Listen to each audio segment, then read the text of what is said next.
It means you set goals in your life. Diba si Carlo, hindi mo na siya may architect kung wala siya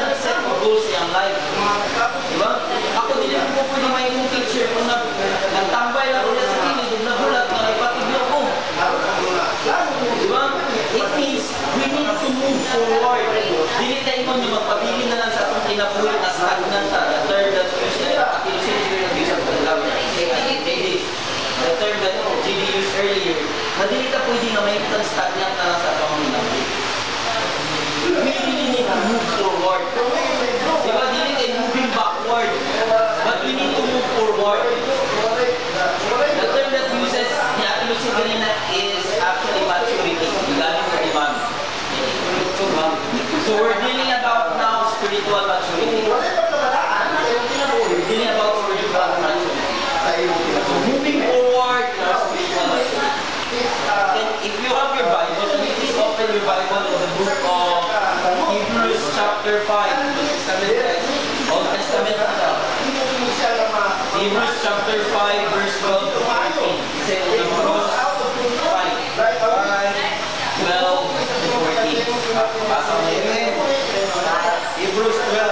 5. Hebrews 5. Sa unang mga leksyon, panitungod sa mensahe sa Diyos.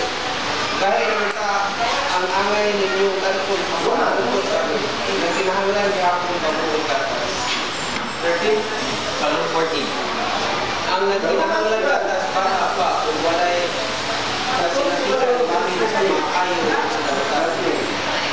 Katulad si Apan ang dahil pagkakon alam sa mga hampo na nakasa, nakabansay, nakagamit sa ilang ilaw aron pagmula sa kalainan sa kalainan kani sa maayo sa katas.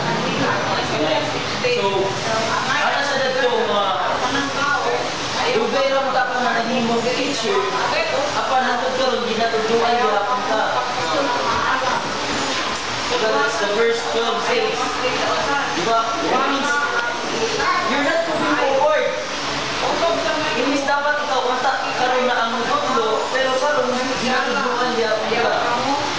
Dapat dili lang ta gatas ang inyong babae, dapat you should eat ito na yung mga meat na.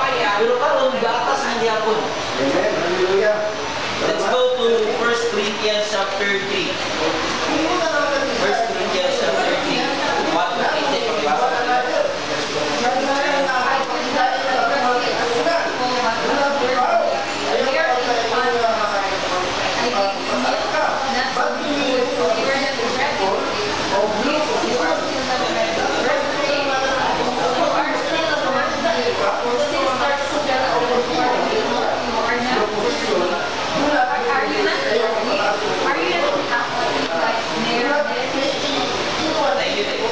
So the key points that we're going to tackle is the first word is actually milk.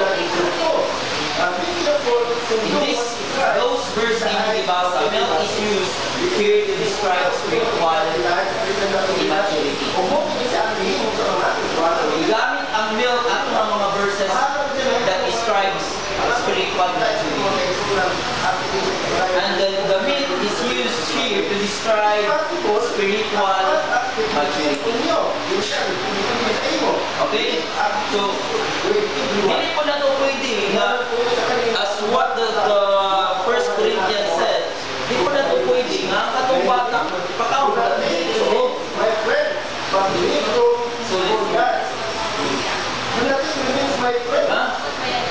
so it means there are stages that we need to follow. Dapat mga stages. If you are young pa diya sa pagpapalagad sa Dio, if you are new pa diya sa pagpapalagad sa Dio, hindi ko ba pwede muhaon na lang dito sa mga lagi sa mga pagkaon. You really need to start with the milk. Magsubuti ka sa milk. The same with the baby. Kaya ng bata, pag anak niya dito na, wala na rin ipakaon diretso, kuwan, kanon.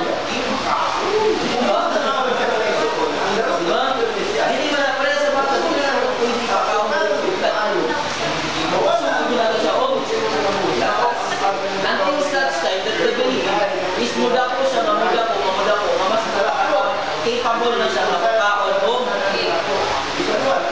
lagi. Diba? Pero, as what I told you, ang milk describes spiritual maturity. We're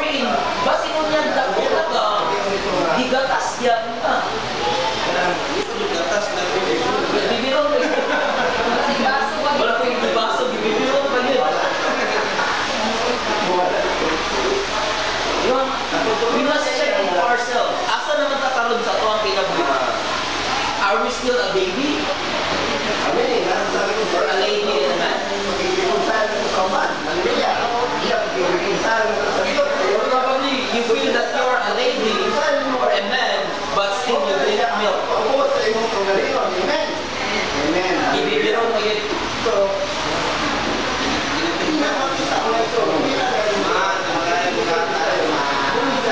Diba? Dako ko isa na question mark sa pang kinabuhi. And we need to check it for ourselves. Asa na mga kang pangalaga niya? What level? Next week we're talking about stages of spiritual maturity. But now we're just dealing about principles.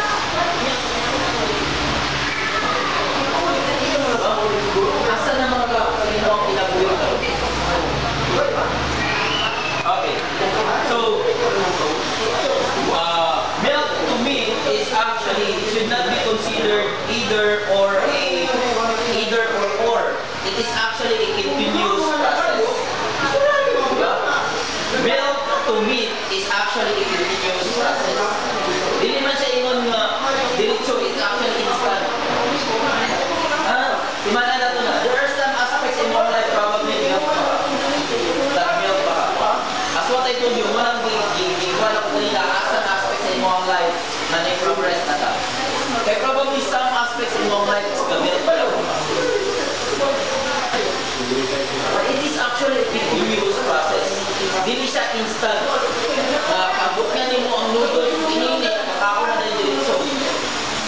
It is a continuous process. Probably, you check into your heart, asa pa nga mga aspects inong kinabuhi ka rin na gagawin diya. Probably in how you deal with the person. Probably diyan ang aspect, basta gagawin diya mo.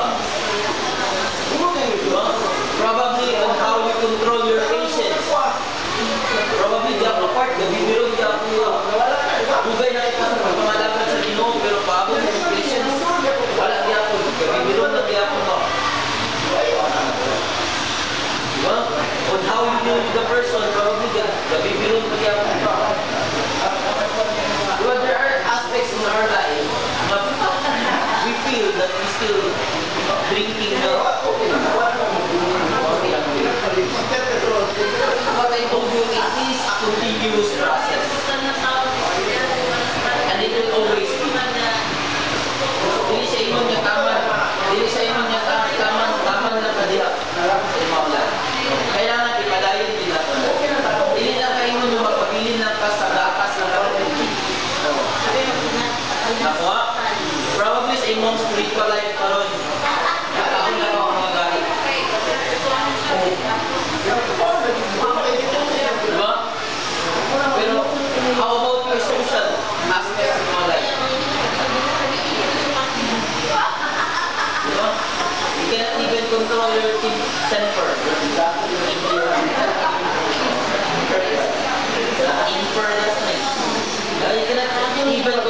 temper. Diba?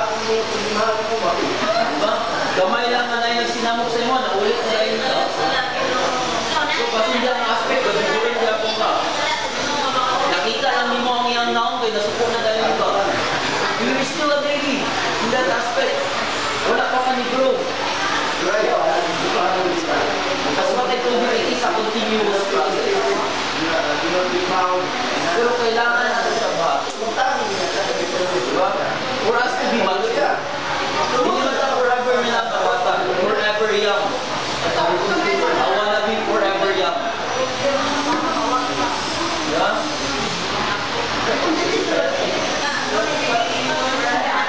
If you really want to live together, forever, together young. Well, we're not together young, forever young. Diba? So check it for yourselves. Asa pa mga aspects mo ang kinabuhi ka rin na bigatas ka. And then start to improve it. Start siya improve sa imo ang kinabuhi. Asa siya na aspects mo. Dili na ito pwede nga ako. Kung ingon ko sa mga pabaligon nga, okay, nagkuhan ako. Wala na ako nagatas. Dili mo na ako pwede ipanya si GB sa ako. Dili na ka pwede magatas, magkaroon din na ka.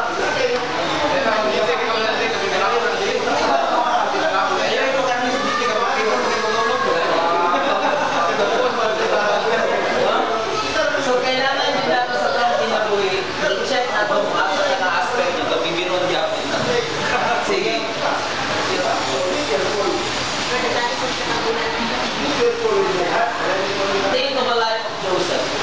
Do you know Joseph? Joseph Estrada? Joseph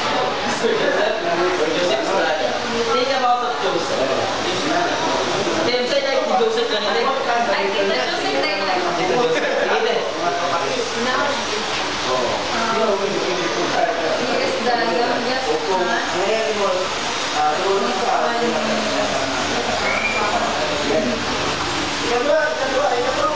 Enrico, and then he had like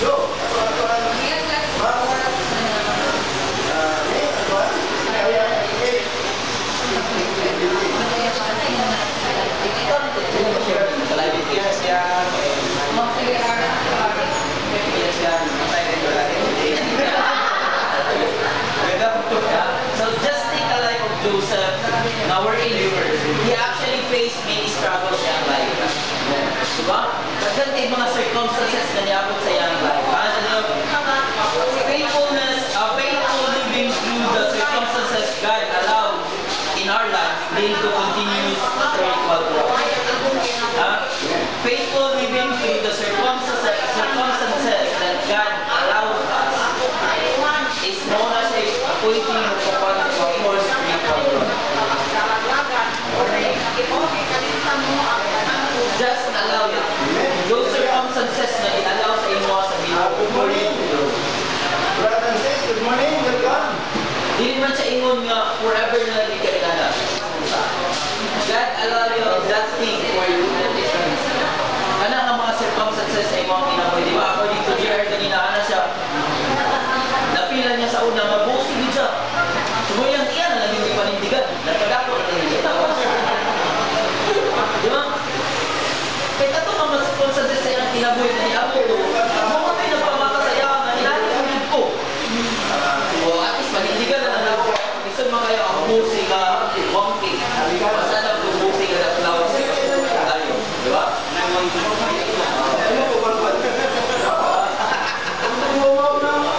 Sometimes sa ang life, dahil mga circumstances ang Ginoo mag-inalaw for us spiritually. Diba? Kasi pag-take niyo sa exam, wala ka ni pasar. And then there are talaga ka bastos na rin, huwag mo kayo bastos. Diba? Kasi mo kayo mo para sa mga ilawan mo, wala ka yun eh. Wala ka yung Ginoo. Pero that thing, ginalaw na siya sa Ginoo sa imo ang kinabuhi for you to be mature. Spiritually. At least ba makapunaro na sa imo ang life. That there's still good things will happen. Pero kung nakatimanan sa itong kinabuhi.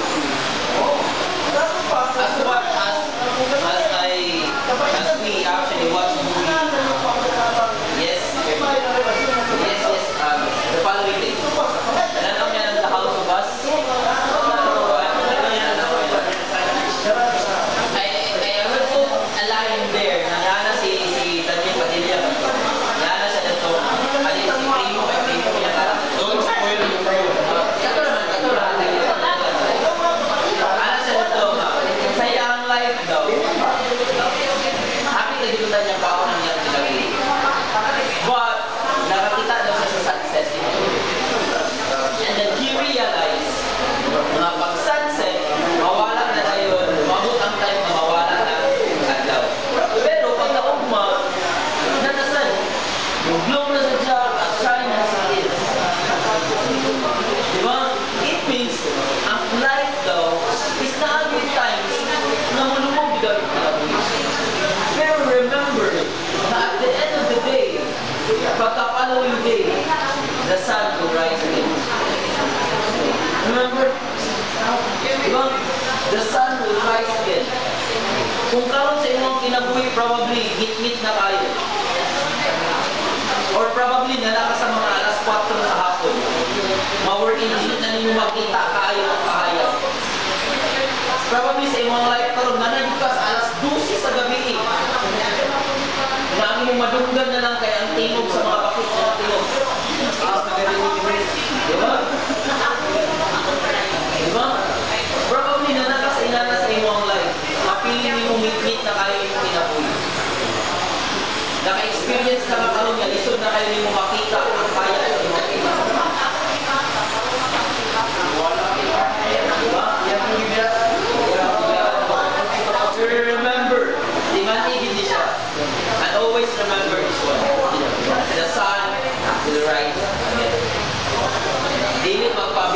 nag-hit-hit na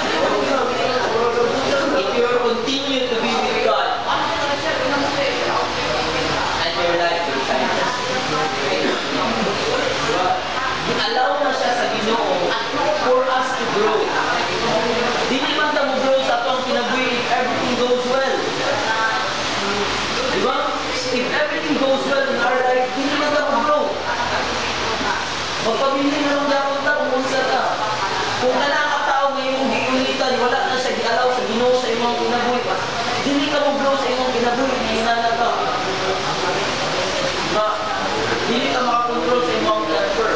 Diba Lord, you're asking Lord, give me patience. Tagaan ka sa Ginoo, sa tao, na pwede mo bubuka sa inyong patience. Diba? Kaya para matigayon ka. Para bubuka ka na aspect. Kung hindi na lang tingnon, may hindi na lang tingnon, ginabuhay ka masukot. Diba? Nakita yung Diyos na tingnon yun.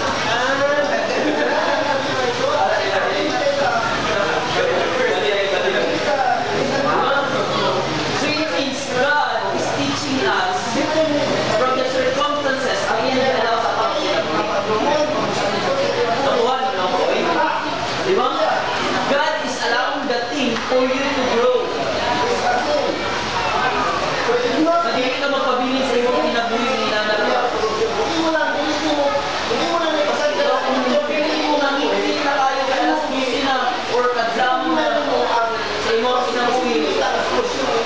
You wait a few hours and the sun will rise. Hindi na ako timanan sa itong kinabuhi. If you are now in the dark, if you feel that you are now in the dark, napiling mo, nilayo na ang tanan sa iyo. Ginoo na lang di kulang, namulayo sa iyo. Kaya para makaingon ka, mawala na din. You remember, allow na siya sa Ginoo sa iyo ang kinabuhi for you to learn something. Probably na ay wala na-develop sa iyo. That is why God allowed you. Probably ka na nakit or ka na nabutang is gagatas ka na. Ako nang di-allow na siya sa Ginoo sa iyo, pero ka na nabutang gagatas ka na. This is a good song. When I preach in mathematics, hindi naman ko pwede namutang low. So, listen dito. Mga bata pa. For example, grade 7. Do I need to teach grade 7 about trigonometry? They don't have the basic